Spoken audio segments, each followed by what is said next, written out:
So আমরা next যে টপিকটা নিয়ে কথা বলবো সেটা হচ্ছে স্ট্রিং ফাংশনস। স্ট্রিং এর একেবারে শেষের টপিক ধরা যায় স্ট্রিং এর ফাংশন, মানে স্ট্রিং কে আমরা কিভাবে ম্যানিপুলেট করতে পারি সেটা। আমরা প্রথম থেকে গরু রচনা লিখবো এরকম কিছু একটা করছিলাম। তো আজকে গরু রচনাটা লিখেই ফেলি। তো আজকে আমরা একটা ভেরিয়েবল নিলাম, ভেরিয়েবলটার নাম দিলাম রচনা। রচনার মান কি হবে? রচনার মান হবে একটা স্ট্রিং, সেটার ভিতর আমরা গরুর রচনা লিখবো। কি লিখবো? আমরা এখন গরুর রচনা লিখবো। আমাদের গরুর রচনা লিখতে গেলে তো হাত পায়ের কথা তুলাই লাগবে। গরুর 4টি পা থাকে, গরুর 2টি কান থাকে, গরুর 2টি চোখ থাকে, গরুর 1টি লেজ থাকে।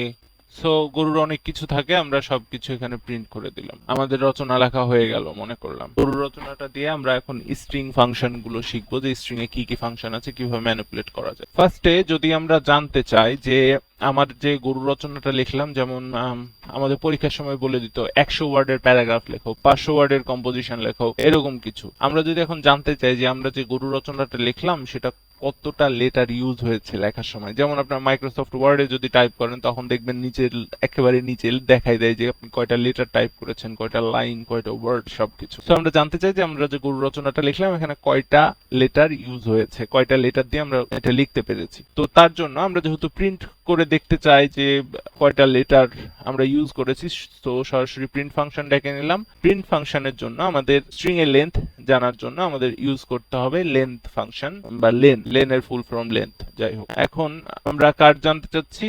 রচনার। রচনার লেন্থ কত সেটা প্রিন্ট করে দাও। দেখি আমাদের লেন্থটা প্রিন্ট করতে পারে নাকি। দেখেন আমাদের এখানে প্রিন্ট করে দেখাই দিয়েছে যে তোমরা যে রচনা লিখেছো সেটা মাত্র 119টা লেটার ইউজ করেছো। একটা জিনিস নোট করা যে 119টার ভিতর কিন্তু এই স্পেসও এক একটা লেটার হিসেবে সে কাউন্ট করেছে। সো স্পেস সহ আমরা এতক্ষণে জাস্ট 119টা লেটার টাইপ, বুঝতে পেরেছেন? সো আমাদের যখন কোনো রচনার লেন্থ জানা লাগবে যে কতটা লেটার ইউজ করেছি, তখন আমরা লেন ফাংশনটা ইউজ করতে পারবো। এটা কমেন্ট করে দিলাম। এখন আমরা পরের ফাংশনটা দেখি। এখন যদি আমরা প্রশ্ন করতে চাই যে আমাদের যে রচনাটা লিখেছি এই রচনার শেষ কি গরু শব্দটা দিয়েই হয়েছে নাকি হয়নি, তাহলে কি করে করব? আবার ঘুরে ফিরে আমাদের ডাকতে হবে প্রিন্ট ফাংশনকে। প্রিন্ট ফাংশনের ভিতর এখানে আমরা যে ফাংশনটা ইউজ করব সেটা হচ্ছে এন্ডস উইথ।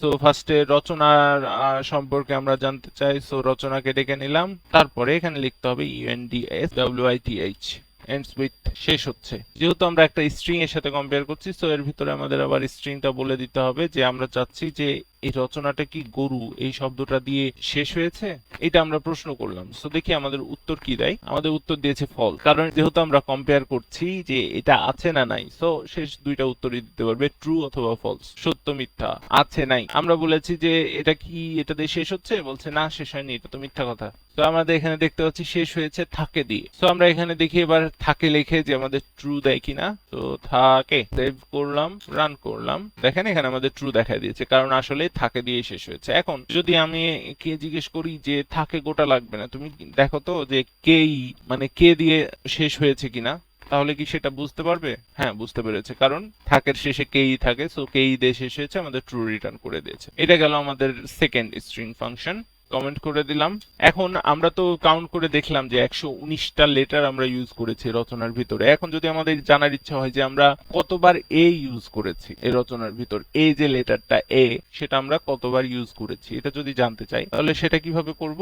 আমরা প্রিন্ট ফাংশনকে ডাকবো। আবার প্রিন্ট ফাংশনকে ডাকলে ফার্স্ট ব্র্যাকেট তো লাগবে, তারপরে আমরা কার লেটার কাউন্ট করব? রচনার লেটার কাউন্ট করব। সো রচনাকে ডাকলাম, তারপরে আমরা কাউন্ট করতে চাচ্ছি বা গুনতে চাচ্ছি, সেই জন্য কাউন্ট ফাংশনকে ডাকতে হবে। তারপরে আমরা যেহেতু স্ট্রিং কাউন্ট করতে চাচ্ছি, সেই জন্য ফার্স্ট ব্র্যাকেটের ভিতর আমাদের স্ট্রিং বলে দিতে হবে যে আমরা এ কাউন্ট করতে চাচ্ছি, যে কয়টা এ আছে এটার ভিতর। তো সেভ করলাম, দেখি আমাদের কয়টা এ আছে। 9টা এ আছে টোটাল আমাদের এই পুরো রচনার ভিতরে, সেটা আমাদের কাউন্ট করে বলে দিয়েছে। আপনাদের যদি কারো বিশ্বাস না হয় আপনারা একটা একটা করে লেটার গুনে দেখতে পারেন, সমস্যা নাই। আমি যা যা লিখেছি সেগুলো দেখে দেখে লিখে নিয়েন, তাহলে গুনে নিতে পারবেন। ঠিক আছে, তাহলে আমরা একটা লেটার কিভাবে কাউন্ট করতে হয়, মানে এটা কতবার ইউজ হয়েছে এটার ভিতরে, সেটা কিভাবে কাউন্ট করতে হয় দেখি। এখন আমরা জানার চেষ্টা করি যে শুধু কি একটা লেটারের জন্যই কাউন্টটা কাজ করে।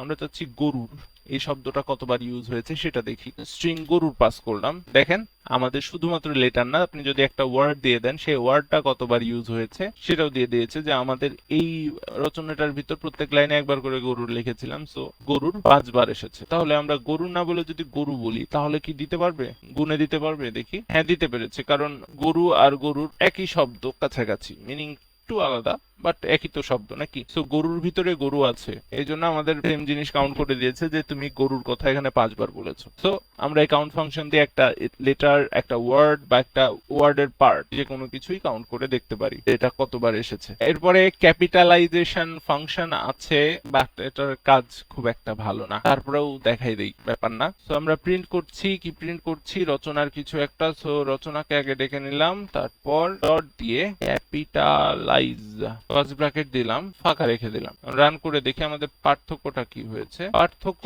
খুব বেশি হয় নাই, শুধু দেখেন ফার্স্ট লেটার আমার এ এখানে বড় হাতের প্রিন্ট করেছে আর আমরা এখানে প্রিন্ট করেছিলাম ছোট হাত। তো প্রথম অক্ষরটা শুধুমাত্র বড় হাতের অক্ষর করে দিয়েছে, তো পেরেছেন। এখন তাহলে আমরা তো একটু আগে দেখলাম যে এই যে 0 থেকে 3 ব্লা ব্লা এগুলো করা যায়। তো এই কাজটা দেখি, চেষ্টা করি যে ওটা আমাদের এই ফাংশনের সাথে কাজ করে কিনা।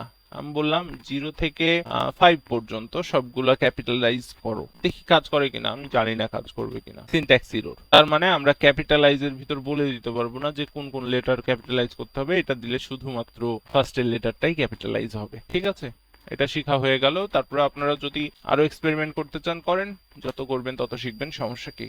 ওকে, এখন যদি আমরা একটা স্পেসিফিক ওয়ার্ড কোন জায়গায় আছে বা কত নাম্বার পজিশনে আছে এটা খুঁজে বের করতে চাই, তখন আমরা কি করতে পারি সেটা দেখি। প্রিন্ট করলাম, প্রিন্টের ভিতর বললাম যে আগে রচনা ম্যাডামকে ডাকেন, ডাকার পর কি করতে হবে, ডেকে খুঁজেন, ফাইন্ড। এখন ফাইন্ড কি করতে হবে, ফাইন্ড করতে হবে আমাদের গরুর রচনা, সো গরুকেই ফাইন্ড করি। গরু এই জিনিসটা কতবার আছে সেটা ফাইন্ড করে দাও। দেখি আমাদের আউটপুট আসছে 11। এটা আবার কি হইলো, আমাদের তো গরু ছিল এখানে দেখলাম 9 বার। ফাইন্ড যে ফাংশনটা আছে শুধুমাত্র প্রথমবার যখন এই ওয়ার্ডটা বা স্ট্রিংটা লেটারটা ইউজ হয়েছে সেই প্রথমবারের কথা বলবে। আমাদের 5বার গরু আছে সেটার কথা বলবে না, সে শুধু বলবে যে প্রথমবার গরুটা আমার 11 নম্বর লোকেশনে শুরু হয়েছে। 11 নম্বর লোকেশন কি, 1 2 3 4 5 6 7 8 9 10 11। বুঝছেন, আমার 0 থেকে শুরু হয়, আমি গুনতে ভুল করলাম, 1 থেকে গুনেছি। যাই হোক, 0 থেকে গুনলে 11 নম্বরে এসে আপনার গরুর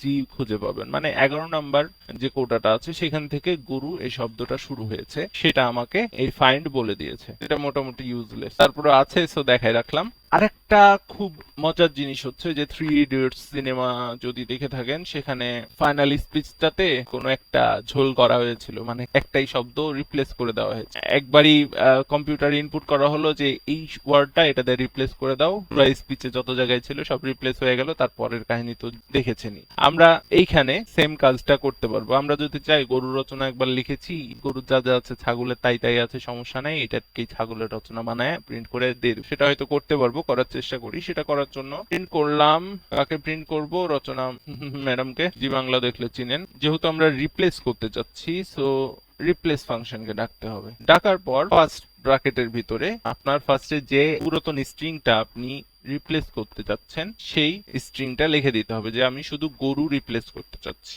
তারপরে আবার কমা দিয়ে ডাবল ইনভার্টেডের ভিতরে আপনাকে লিখতে হবে যে আপনি ওটা রিপ্লেস করে কি লিখতে চাচ্ছেন। আমি লিখতে চাচ্ছি গরুর জায়গায় তুমি ছাগল লেখ। তাহলে এখন কি হয় দেখি, আমাদের যত জায়গায় গরু আছে সেটা কিন্তু গরুর সাথে আর আছে একটা করে গরুর আছে, আমরা কিন্তু শুধু গরু রিপ্লেস করার চেষ্টা করছি। দেখি আমাদের আউটপুট কি আছে, তাহলে অনেক কিছু ক্লিয়ার হয়ে যাওয়া যাবে। আমরা এখন ছাগল, এখানে ছাগল দিয়েছি, তারপরে একটা আর আমি রিপ্লেস করতে বলি নাই, শুধু গরু রিপ্লেস করতে বলেছি, যেন 8টা থেকে গেছে। ছাগলার রচনা লিখবো, ছাগলার 4টি পা থাকে, ছাগলার 2টি কান থাকে, ছাগলার 2টি চোখ থাকে, আর ছাগলার 1টি লেজ থাকে। বুঝছেন, মানে আমাদের যত জায়গায় গরুর লেখা ছিল সবগুলো ছাগলার হয়ে গেছে। যদি একটু সুন্দর করতে চান এখানে ই দিয়ে দেন, তাহলে ছাগলের হয়ে যাবে, সমস্যা কি। সেভ করলাম, এই তো সবগুলো ছাগলের হয়ে গেছে। ঠিক আছে, তার মানে আমাদের যতগুলা গরুর ছিল সব গরুর গুলো ছাগলের দিয়ে রিপ্লেস হয়ে গেছে। এটা হচ্ছে আমাদের রিপ্লেস ফাংশনের কাজ।